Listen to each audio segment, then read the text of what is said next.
Hello everyone, welcome to Marigold TV. I beg if today na your first time to watch or listen to my updates, make you not forget to hit the subscribe button and also remember to press the bell sign.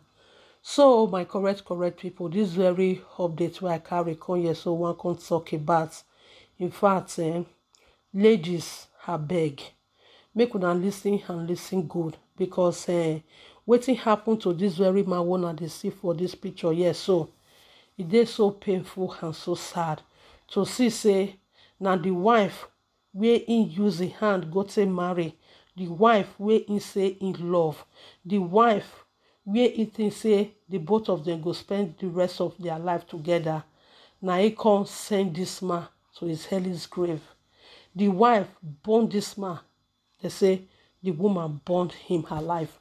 Wetin cause this whole problem? Ladies, una wey be so una go dey want to dey look for una husband password for phone.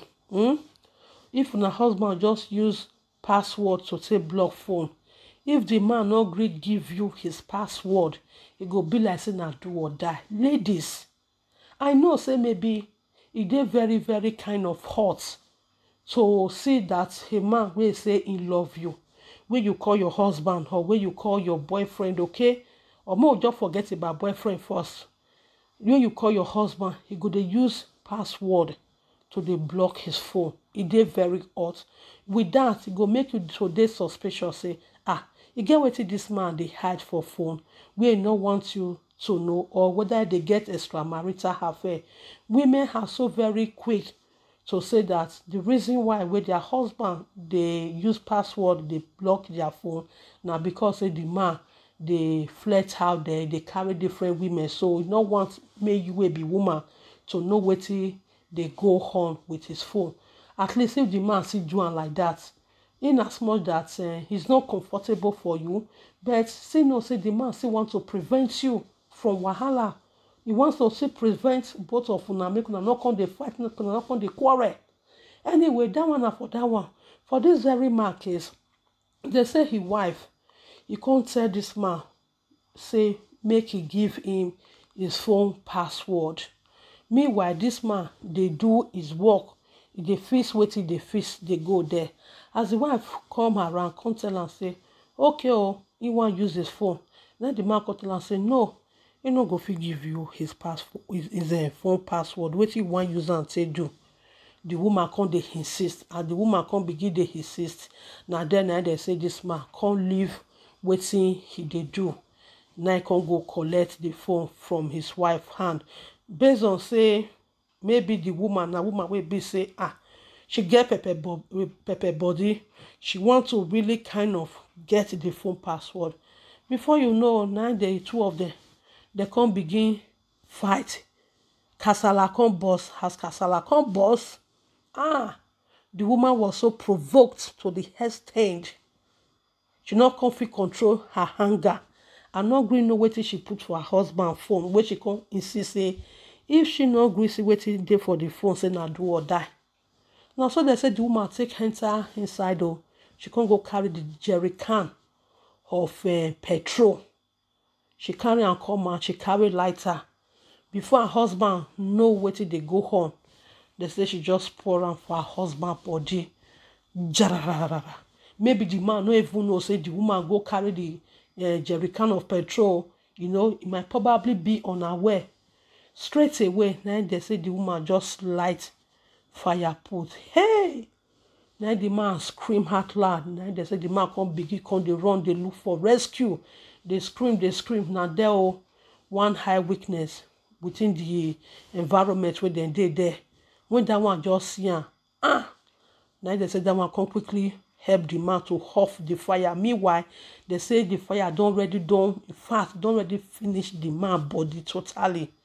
So instantly they come try to rush the man to hospital.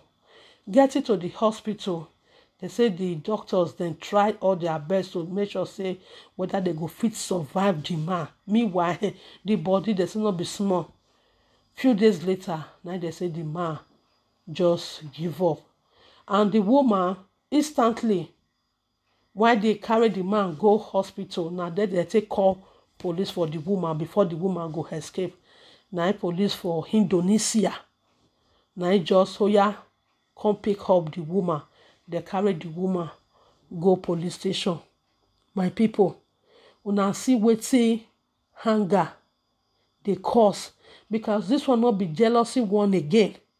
To start with, if you be lady, your husband use password to take cover, to take block his phone. Abeg, the man want to give you a peace of mind, in as much that it might be so very hot for you to see that your husband uses password to block his phone without you not having access to his phone. Then let it be so. And if he even still give you the password, at the end of the day, you go just sit down, just go dey search your husband phone. That means anything wey you see for your husband phone, you go just take am. Especially if you know say that man na man wey be say na man wey dey carry different woman, a chronic cheater. So e no dey good as a lady for you to just go carry your husband phone without you wan use am to make emergency call, or you wan use am to take kind of do wetin you tell your husband say you wan use am do. If you no get anything important to use am do, leave the phone for am. Let him hold his phone to himself. If e be say e dey get any extramarital affair wey be say dey do on your behalf, and he store different girls contact on his phone, or different pictures of girls dey for his phone, one day no be person go tell am say, wetin you dey do on this your wife, make you stop am, make you no come be the one wey go use his hand to destroy his marriage. You will be lady, you go fit talk today, go reach tomorrow. If the man not ready to change, there is nothing you can do. You go only give yourself high blood pressure. You go even end up talking, fighting. You no go help the situation. You understand? So no dey good make lady they insist say make her husband give her password, and you don't get anything meaningful you want use his phone to take do. Just see the way this woman say give her husband arrow happiness, and she herself she go face the consequences. Now wow, it's so very, very painful. Ladies, men, always try to control your hunger. If you be man also, I beg, if you get wife for house, there is no need for you to be hiding anything from your wife. Your wife loves you to the extent. That is why she just wants to know everything you want to do. You are doing. She wants to know everything. In as much that either good or bad, okay? Say you still have to do your own thing in your own way. But when it gets to do with marriage, love, the both of you have to be open-minded to each other. Because the minute where your wife, your woman go sense, say, it's like something is fishing.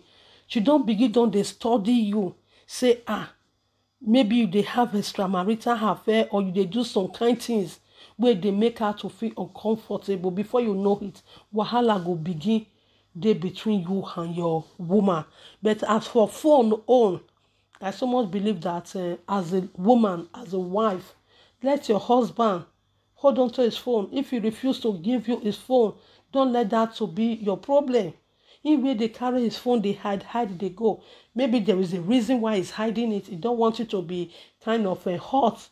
But that is never the best way for any man to treat his wife. For you to, like, you get wife for house, at the same time, lots of women contact through your phone, they cheat on your wife. That means you want this, your woman, to kind of dey upset. You want her to not feel happy. You want her not to feel comfortable. There is no woman will be say she go actually dey happy when she know that her husband, they kind of hide something away from her. Most especially what it get to do with phone. Minute where that woman don't sense and say, the way we take they hold your phone, you know what makes you touch her. Hey, that time you don't cause wahala. You don't give this signal to your wife, say there is something fishing about you that you don't want her to know through your phone. So please, as a couple, you have to be free-minded with each other. There is no secret. There's nothing to hide. I beg, men out there, if you know, say you they always kind of hide. If you know they hide something, even though say they use password, they block your phone. Your wife ask you your password, give am to her. Maybe she want use your phone to take make a phone call. Now only when you they hide something, you don't want make she go search your phone, come go find her. Now it go make you go say you don't want to give it to her. And that moment, wahala go come for you. If that woman not be woman, they very mature minded. Before you know it go cause big wahala between you and your wife. She go say, what you they hide? You understand? But a mature lady will not even bother. She go overlook her. Just look at what happened to this man now because of phone password. She sent the husband harrow happy and she end up still put herself for a big problem. Just imagine. Anyway, my people, now so I just see this update, Tricia. Please, people out there, you have to be really careful.